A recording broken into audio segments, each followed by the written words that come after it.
This happened many years ago. I was living with my parents in a small town. My dad worked at a power plant that was going bankrupt. It was too expensive to keep up, so the town decided to tear it down and turn it into apartments. The building had been there since before any of us were born, and everyone thought that it would be there forever. Well, we got a letter one day saying that our house had been condemned due to the building being unsafe for habitation. They gave us 30 days to get out or they would start demolition right then and there. We were given that same warning letter 3 times, once every month for 3 months, which told us that if we didn't leave by the 3rd letter, they were coming to demolish it. Well, we saved up enough money to buy a small house in another city, so we left. But there was one problem. There was one other house just like ours in the same complex. And that house had an old couple who couldn't afford to move. Every month they would get a warning letter,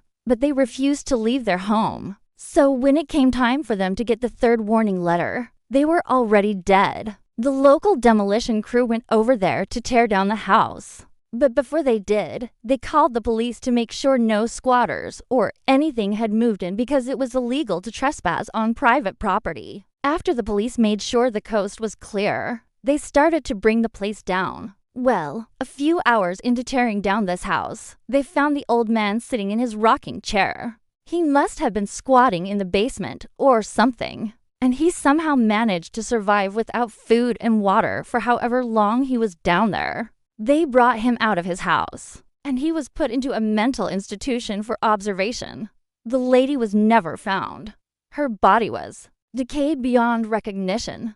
My brother and I were absolutely ecstatic. We had begged our parents to let us stay there while it was torn down, so that we could watch the progress. Our parents said no and rented a hotel room instead. So we stayed in the hotel with them, watching TV and eating junk food. We were allowed to go back into our house after a few weeks to collect what we could salvage. Well, 1 week after that, I was taking out the trash. I was tossing stuff out, getting rid of it, and I came across my sister's old teddy bear. She had left it behind when we moved. Now, I loved teddy bears when I was young, but I hated them ever since my sister left me to go to college. I had asked her to take the stupid thing with her, but she said no. And then she threw it in the closet and said that I can have it, and I really didn't want it. But now she had left it here, and I felt bad. So I took the damn thing with me. When we arrived at our new house, my mom told me to throw it away. I said okay, but I was hoping that I could get rid of it without her seeing me do it. So I walked all the way to the end of the street and tossed it over the fence into the alley. Well, where it landed in a pile of bricks. It wasn't smashed or anything, but its fur was matted from the dampness of the bricks. A couple of days later, I heard my mom screaming, and I ran into the kitchen to see what was wrong. She was pointing at the TV. On the screen was a picture of the demolition site of our old house. But that wasn't why she was scared. In the background, right behind the demolition crew, was that exact same teddy bear. That's why she screamed.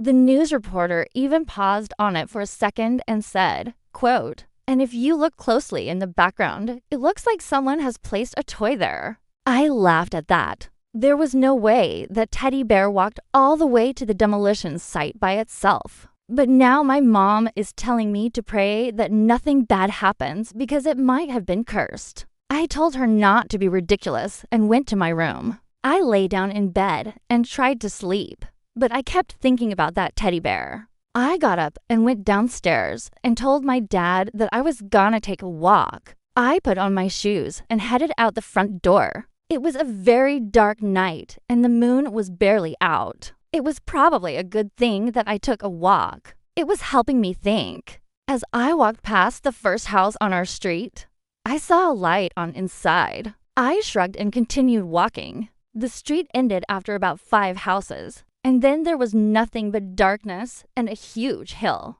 So I turned around and started heading back. As I passed the same house again, I saw the light was still on, but now it was coming from the front yard. I stopped and stared at the light, unsure of what to do.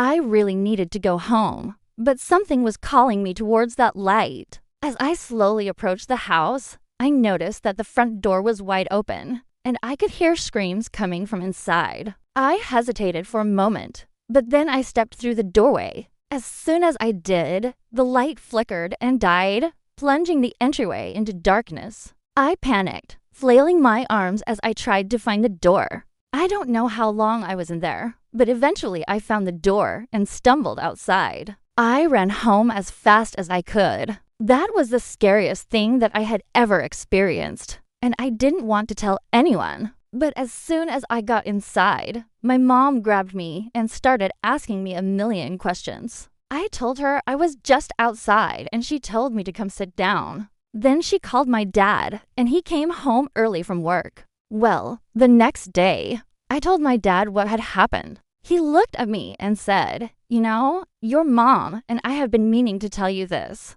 but we haven't found the right time. You have an older sister, and we lied to you and said that she went off to college. She actually hung herself in that old house." It turns out that my mom found the teddy bear in the rubble and brought it home. I had no idea that my sister was depressed. She wouldn't have done something like that. We asked them why they lied to us, and they said that they didn't want me to be traumatized by the loss of my sister. I ran upstairs to my room and cried myself to sleep. I wonder what that light was in the window.